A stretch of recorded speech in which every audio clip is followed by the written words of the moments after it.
Welcome to Wingin' It with Wingo with me as your host, Derek Wingo, where we're bringing Gator Nation closer to their athletes through weekly deep dives and into player stories with exclusive behind-the-scenes access.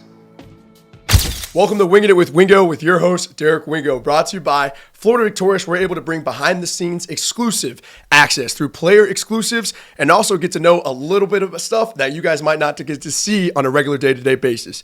All right, we're going to have Myles Graham later on in the show, but first we'll jump into the fun fact of the day. First time in UF history, the Gators have had 3 SEC honors back-to-back weeks. Big-time performance by Bryce Thornton, Jeremy Crawshaw, and Caleb Banks.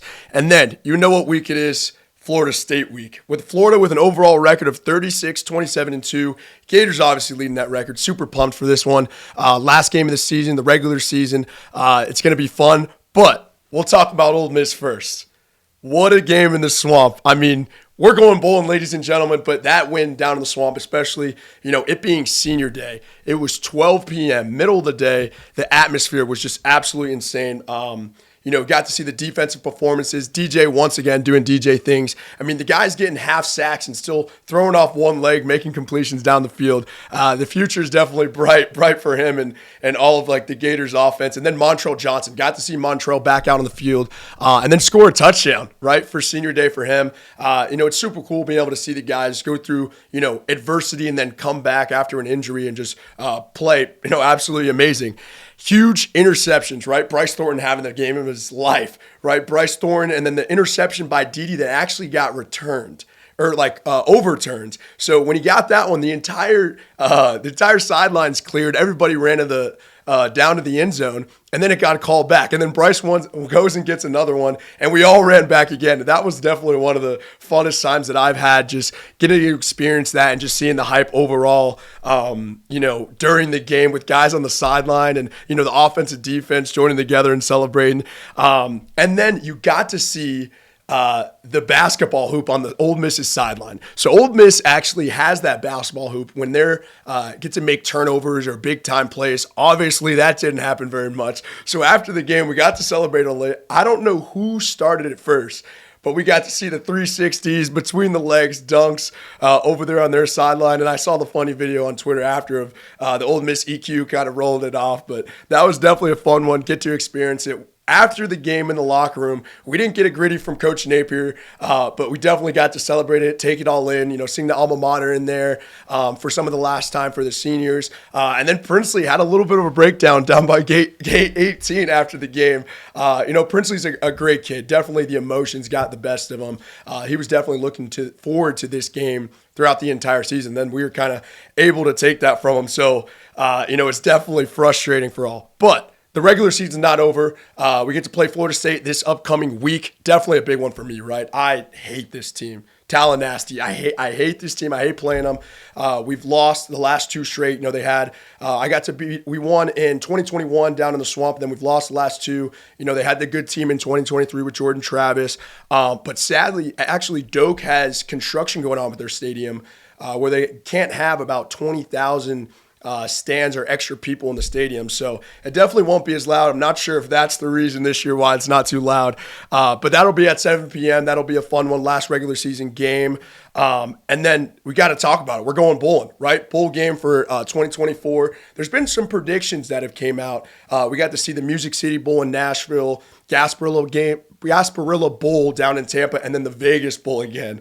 Obviously, most of you guys know we played out in Vegas in the previous year, and then also we've actually played in Gasparilla before down in Tampa. So that would definitely be pretty cool, seeing the different dates and what that's like. And then kind of wanted to take you quick through what a bowl game week actually looks like.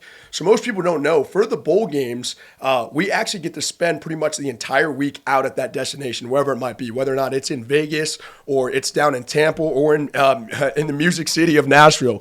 So we get to do a ton of different events, team events, get to spend time with each other, go to different dinners, and then kind of just hang out. It's a great way to be able to end this season, having team bonding, and just reflect on everything you do, and then go out and play an opponent that you might actually not get to play on a normal basis through a normal schedule. So going bowling is definitely something we've looked forward to the entire season. Obviously, you wish it's in the college football playoffs, but being able to have that extra game and that extra opportunity is absolutely amazing. So that'll be fun. But when we come back, we'll have Myles Graham to talk about a little bit about his legacy from his dad and what he's left for him, and now him growing and being able to step up as a leader, as a young guy, being on the field, right when we come back. Welcome back to Winging It with Wingo for episode 12 with my special guest today. I'll let you go ahead and introduce yourself. Myles Graham, I'm number 5. I'm from Fort Myers, Florida. Myles Graham, he's kind of from all over the place. I'll let him kind of explain it. Yeah. Been all over Florida, all over kind of the country, moving around with your family. So where are you really from? Where have you kind of moved around and been? Yeah, I'm originally from Fort Myers, so a lot of people think I'm from Gainesville, but I was born in Tampa, Florida. Then I moved to Fort Lauderdale, Florida for a year. Then we moved to Fort Myers. Then we moved to Atlanta, then on to Gainesville, my final destination where I played my senior year at Buchholz High School, go Bobcats.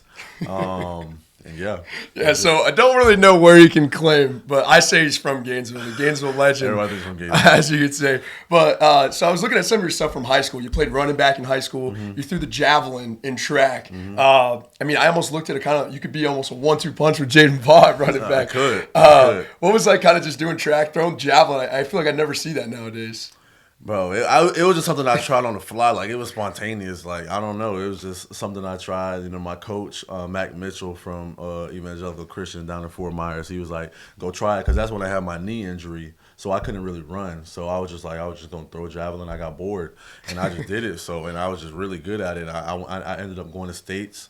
I played 6 in states as a freshman, so it was just something that I picked up, but I stopped after that, so I should have kept going. But that's pretty cool. Fun, yeah. I did pole vaulting in track, so that's definitely something a little bit weird. But we'll get kind of right into it. The history of your dad, right? Being here from the University of Florida, Gator legend. What's that kind of like, having him, have his legacy here, and now you're kind of coming after him to kind of build that yourself? It's really a blessing, because my dad, he's been through all of the recruiting processes. He's been through college, the same thing I'm going through now. So he knows the ins and outs of it. So it's cool learning from him, picking his knowledge. Like everything that I'm doing now, he's already done. So it's cool what he's left me, and me getting a chance to fulfill that and carry that on. It's a blessing, and it's really special to me. It's special to him. It's special to our family. And we're really thankful for Gator Nation, how they supported us through everything, really. And now he's just living the life now. I mean, you guys retired, have the box share. You're asking for 15 tickets a game. You gotta have the whole family kind of be there to support you. Your entire family. Obviously, living in Gainesville now, they're able to support you through the home games, the away games. I know I got to experience my last game in the Swamp this past weekend, and you're going to have plenty more to come. So that's definitely going to be something that's pretty cool. All right, so we'll get into your football stuff already. You had an opportunity to play super early as a freshman, right? Being out through all the big-time games, got to play in the Georgia game, had your first sack, big fourth down stop last week. What was that like? Kind of just, being thrown into the fire, having that opportunity out there. Nah, bro, it's a surreal feeling. Like, there's no better feeling than that. Like, it's just a dream come true. Like, you visualize yourself doing this for all your life, and then it happens. Like, it's wild. It's like a full circle experience. Like, you're making your people proud. Making your coach proud. It's the best feeling in the world, and it don't get better than that. So yeah, I mean, you had the cool opportunity of being able to play with guys like Shamar James, right? You get to see DJ Lagway grow. You got to see Graham Mertz a little bit in the beginning of the season. What's that like, kind of just being able to pick up from some of the older guys that's kind of helped you out and now guide you, since you're a guy who's played early, and be almost now having to step up as a leader yourself? I mean, I feel like the hardest thing for me coming in was like learning the playbook, getting the defense down. So those guys being there from like you, Shamar, RJ, those guys being there for me, like when I needed y'all came through, y'all helped me every single day. We grinded together, we sweat together, we went through pain together. So y'all being there for me, it helped me become who I am now, and it's gonna help me in the future. So, no, absolutely. And then obviously most people actually don't even know, when you came in, you had an injury. That's kind of, frustrating. After you work so hard your life, you get to this moment that you've worked for so hard, and then you have a setback immediately. What was kind of going through your head, immediately having to take a step back, recover, get back into it as you're trying to learn the playbook and get everything acclimated for the college football life? Yeah, no, that was difficult on me. It was extremely difficult on me. I didn't want to have surgery, but the trainers, my parents thought it was the best thing for me to do. Now I'm glad I did it because I could hardly run. I couldn't lift. I couldn't do anything. I was in pain, but I just didn't want to miss spring, which I missed the whole spring, which I thought would hurt me this season. I thought it would set me back, like I wouldn't play at all. Which my coach, my coaches told me that it wouldn't hurt me, and it didn't. So I'm thankful for them for helping me on the way. I'm still giving me a chance, even though I missed spring. But like you said, having my support system here, like my family, my mom, my dad, having them here to kind of help me and push me, that helped a lot. Yeah. So I got to ask you, obviously I've been through it multiple different times, right? Mm-hmm. Having that transition from high school to college and then just going through fall camp, going through the different types of schedule. What's it like, being in high school, now transitioning to this college life, which is basically, we're at the facility from 7 to 7. It's a full-time job. What is that kind of like, just transitioning to that? I would say what people told me about college, I think it was worse than what I was told. Like, it is a real full-time job. It's all day. College football does not sleep, like, at all. It's fun, but it could weigh on you sometimes. Like you said, you really gotta love the game. You really gotta love the game of football because it can weigh on you in time, and it gets this long, long, hard days. But I love it. It's what I want to do. It's my dream. So yeah, absolutely. I can't wait to be able to come back in a couple of years and be able to see you getting old like me and be the leader guy. So, but no, I'm super excited to be able to watch you kind of play and go through it. To kind of have that legacy with your dad, your family, everything that you and they've built before you, now being able to kind of go on and continue that legacy is absolutely amazing. All right, we'll jump right into it right away. We'll do the rapid fire questions. All right, let's go. 9 questions in 90 seconds. Myles Graham. We'll start off with a little bit of controversy. Okay. Who's faster? You or AC? Aaron Childs. Oh, me. I beat him in a race twice. And check the times. Oh my God, check the times. He's gonna come back and have something to say after that. What? Favorite linebacker in the NFL? This is a big debate in linebacker. Fred Warner. Fred Warner. He's the best. He's not even my favorite. He's the best. Exactly. Got to tell Shamar. He's a big Patrick Queen guy. All right, you're driving the golf cart around. You guys who don't know, he has his own golf cart in Gainesville. Go-to food spot. Where I can drive my golf cart, I would say Chipotle. Yeah, even though he has a Canes NIL deal, he still hasn't brought the It's still Chipotle. I'm working on it. All right, who's the funniest guy in the locker room? In the locker room, it's a lot. It's a lot of clowns. It's a comical locker room. Shoot. You got to pick one. It's too many. I don't know. I gotta give it to George, my locker buddy. Yeah, George. Yeah, I gotta give it to George. George Gums. Who on the team would you not let you date your daughter? Oh, I gotta pick one. None of them. Just none of them. No, the whole team. Nah, the whole team. None of them. All right. Who was your 2024 Heisman Trophy winner? Ashton Jeanty or Travis Hunter? DJ Lagway. Simple. That's great. All right. Little Earn and Big Earn meeting the A gap. Oh, my gosh. Father versus dad. We have this debate every time. Who's winning? I don't care that he's 5'8" and low to the ground. I'm winning every time. I'm running through his face. I'm knocking his helmet off. He's going to see this. Yeah, I know he's going to see it. He already knows what's up. All right. Your parents are cooking for Thanksgiving. Who's the better cook, mom or dad? Oh, mom. Dad don't even cook for real. He can't cook? No, he can't cook. Nah. He just orders. He sits back. Yeah, he orders food. All right. You could pick any team to get drafted by. You're from all over. Who would it be? Going first round, first linebacker taken. Who are you getting drafted by? I got to go with my Bucks. I got to go with my Buccaneers, Tampa Bay. That's where I'm born. I love Tampa. We always. I thought you were born in Fort Myers. No, I was born in Tampa. Okay, born in Tampa. Okay. You weren't paying attention. I can't I was born in Tampa, and then I moved to Fort Lauderdale, then Fort Myers. Okay.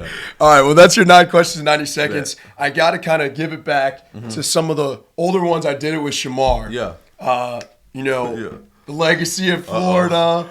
Big Gators guy your whole life. You got 30 seconds to draw your best Gators logo. It's a simple one. All right. Now, you can't look at the screen. I can't look at my shirt? No, you can't look at your shirt. All right, you got 30 seconds. Shamar's looked like a little salamander drawing around, so it's got to be better than that. I kept it simple with you. You said you weren't an artist. At all. Okay. What is that, like 6 different places you've lived in? I know, bro. I know. Take it up with my dad. Take it up with your dad. He might have to take it up to you when he says he's going to run you over. You got to get him back in the past. That's crazy. That would definitely be. Maybe we could do it on Thanksgiving. Thanksgiving Bro, bring special. the pads out. It's whatever. Thanksgiving special. All right, 5 seconds. What? Oh, my God. All right. Okay, let me fix it. 3, 2, 1. All right, let's see what you got. That's what I got. I mean, it's pretty close. It's better. Bro. It's better than Shamar. Bro, it's pretty close. Come on. You gotta give me a break, bro. That's close, bro. That's close enough. All right, it's better than Shamar's. I'm saying, yeah. Man of many talents, just not being an artist. Just not an artist, nah.